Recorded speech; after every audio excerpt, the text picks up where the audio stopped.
మనము న్యూస్లో కొన్ని చోట్ల వింటూ ఉంటామండి దట్ పలానా డైరెక్టర్కి సక్సెస్ వచ్చింది, పలానా యాక్టర్కి సక్సెస్ వచ్చింది, ఇప్పుడు వాళ్ళకి వేరే ప్రొడక్షన్ హౌస్ల నుంచి అడ్వాన్స్ వస్తున్నాయంట, ఇవన్నీ వింటూ ఉంటారు. మా నాన్న ఎప్పుడో మాట చెప్పేవారు, నువ్వు నలుగురిలో కనిపించిన తర్వాత నీ వెంట వచ్చేవాళ్ళు వేరు, నువ్వు అసలు ఎవరికి తెలియనప్పుడు నిన్ను గుర్తించి నిన్ను పిలుచుకొస్తాడు చూడు, వాడిని ఎప్పుడూ మర్చిపోద్దని. అలాంటి వాళ్ళు చాలా అరుదండి.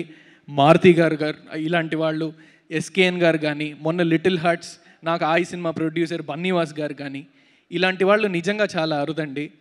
నమ్ముతారు, వాడిలో ఈ టాలెంట్ ఉంది, వాడు ముందుకెళ్ళాలి అని నమ్ముతారు, అవకాశాలు ఇస్తూనే ఉంటారు వాళ్ళు నిలబెట్టే వరకు కూడా. Sir thank you so much Maruti గారు, మీతో అసోసియేట్ అవ్వడం, మీరు నన్ను పిలిచి యాక్టింగ్ బాగా చేస్తున్నాం అంతకంటే. ఇప్పుడు ఈ రోజులు ఎలా ఉన్నాయంటే అండి, కొన్ని ప్లాట్ఫామ్స్ ఇవన్నీ వచ్చిన తర్వాత ఇన్స్టా ఫాలోయింగ్ బట్టి కొన్ని డెసిషన్స్ మారిపోతూ ఉంటాయి. యాక్టింగ్ ఒక్కటే కాదు కావాల్సింది మాకు, ఫాలోయింగ్ ఇలాంటివి బోల్డ్ ఉన్నాయి. అలాంటి టైంలో కేవలం నా దగ్గర ఉన్న నా కళని చూసి నన్ను పిలిచి ఈ సినిమా చేయి, 6.5-7 కోట్లు ఎందుకు పెట్టాలి నా మీద? కథ మీద పెట్టారు కరెక్టే, బట్ అంత మంచి కథలో నన్ను ముందు ఎందుకు పెట్టాలి?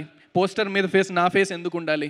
సార్ మారుతి గారు చాలా thank you so much sir. SKN గారికి కూడా, ఇలాంటి వాళ్ళు మీరు ఉండడం వల్లే మాలాంటి వాళ్ళు ముందుకు వస్తున్నారు. Thank you so much for that.